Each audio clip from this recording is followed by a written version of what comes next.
¿Cómo podemos ser salvos de nuestros pecados y de nuestras tendencias que nos llevan a pecar?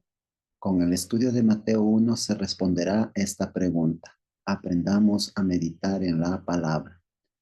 Al redactar el relato de la vida de Jesús, dirigido en primera instancia a lectores de origen judío, Mateo comienza en forma típicamente judío, dando el linaje familiar de Jesús. Debido a que la venida del Mesías había sido tema de muchas profecías, Mateo muestra que Jesús de Nazaret fue en verdad aquel de quien Moisés y los profetas dieron testimonio, puesto que el Mesías había de nacer de la descendencia de Abraham, el padre de la nación judía, y de David, fundador del linaje real. Mateo presenta la evidencia de que Jesús cumple con las condiciones de ser descendiente de estos dos ilustres personajes.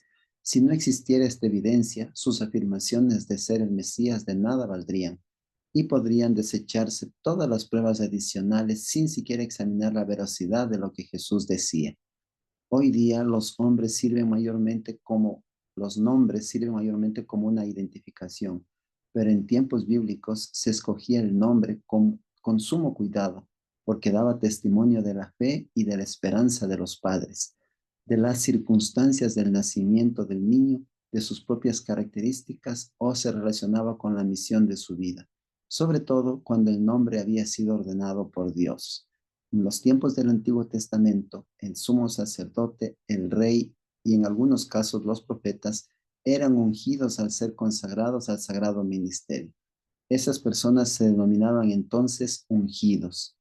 En las profecías mesiánicas, el término pasó a aplicarse específicamente al Mesías, quien como profeta, sacerdote y rey había sido constituido para que fuera nuestro redentor.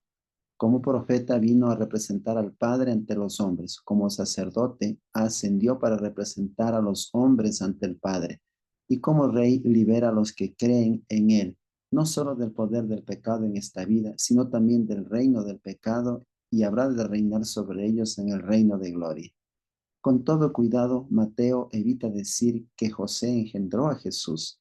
La relación que existía entre José y Jesús no era la de padre e hijo, sino de un padrastro con el hijo de su esposa. Engendrar, el eslabón que ha unido a todas las generaciones hasta aquí desaparece, con lo cual Mateo destaca el nacimiento virginal. Dios escogió a María en primer lugar porque en el momento designado su carácter reflejaba con mayor perfección los ideales divinos de la maternidad que los de cualquier otra hija de David. Ella pertenecía a una selecta minoría que aguardaba la consolación de Israel. Esta fue la esperanza que purificó su vida y la preparó para su sagrada tarea. Toda madre en Israel hoy puede cooperar con el cielo como lo hizo María, y en cierto sentido puede transformar a sus hijos en hijos e hijas de Dios. Mateo solo menciona algunas de las circunstancias que rodearon el nacimiento de Jesús, las que eran necesarias para demostrar que su venida era el cumplimiento de las profecías del Antiguo Testamento. María estaba desposada con José, es decir, comprometida para casarse. María y José vivían en Nazaret, su ciudad, aunque como descendientes de David consideraban que Belén era la ciudad de su familia. El hecho de que les resultó difícil encontrar alojamiento en Belén sugiere que en ese momento ninguno de ellos tenía allí parientes cercanos. Tanto José como María eran de la casa y del linaje de David. Al parecer, José era viudo.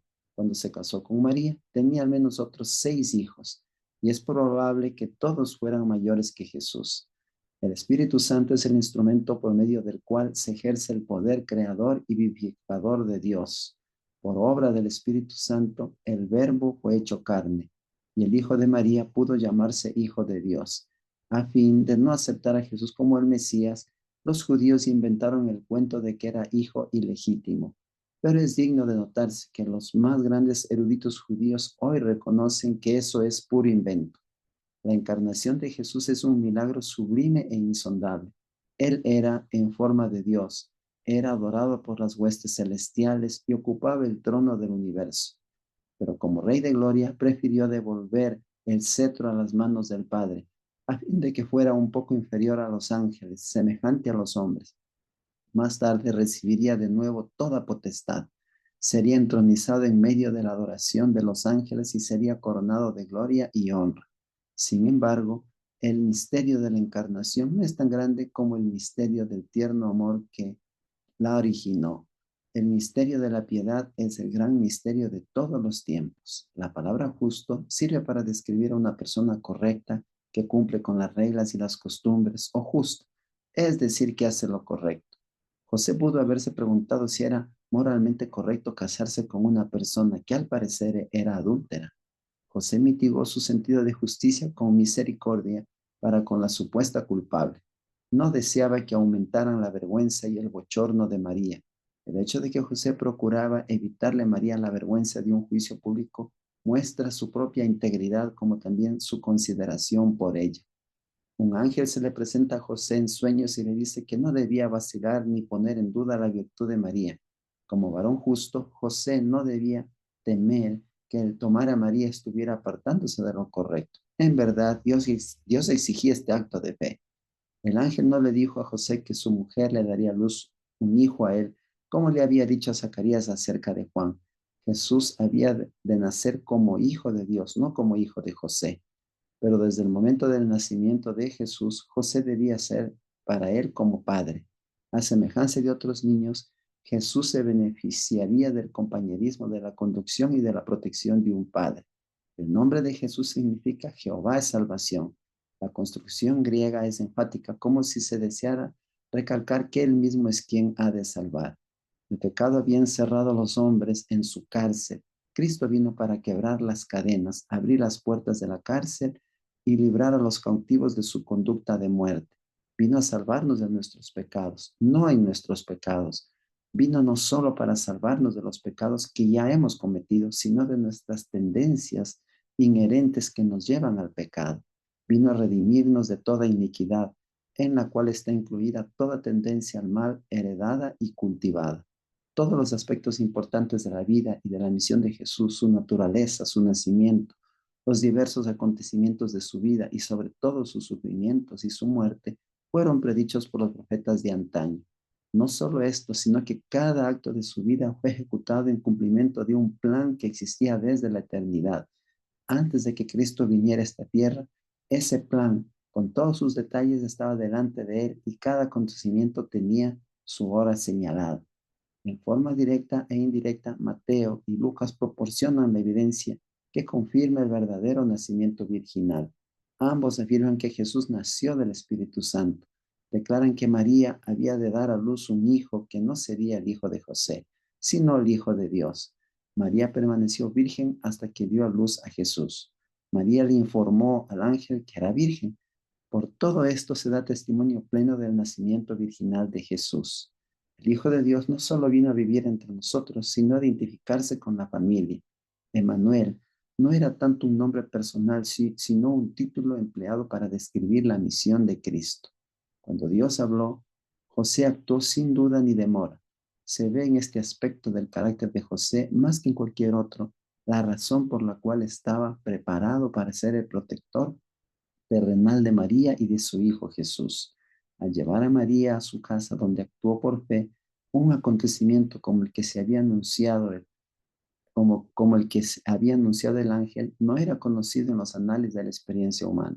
Pero José creyó que para Dios todo es posible. En resumen, queridos amigos, Mateo con su genealogía presenta la evidencia de que Jesús cumple con las condiciones de ser descendiente de Abraham y David. Por lo tanto, era el Mesías prometido. El Espíritu Santo era el instrumento por medio del cual el Verbo se hizo carne.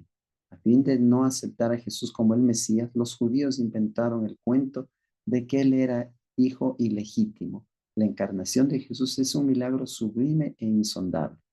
El nombre de Jesús significa Jehová es salvación. Cristo vino para librarnos de la esclavitud del pecado. Vino no solo para salvarnos de nuestros pecados que ya hemos cometido, sino de nuestras tendencias que nos llevan al pecado. Cada acto de su vida fue ejecutado en cumplimiento de un plan que existía desde la eternidad. Y mis queridos amigos, vamos a nuestra guía, aprendamos a meditar en la palabra para sacar las conclusiones y las lecciones y aplicarlos a nuestro diario vivir. Un resumen del capítulo 1 de Mateo. Mateo con su genealogía presenta la evidencia de que Jesús es el Mesías prometido. Jesús vino para librarnos de la esclavitud del pecado, para darnos salvación, cumpliendo el plan establecido desde la eternidad. ¿Qué hoy aprendí con la lectura de Mateo 1? Que en Jesús el Mesías prometido podemos alcanzar la salvación y vida eterna. Solo en Él puedo ser perdonado de mis pecados y ser librado de mi sentimiento de culpa.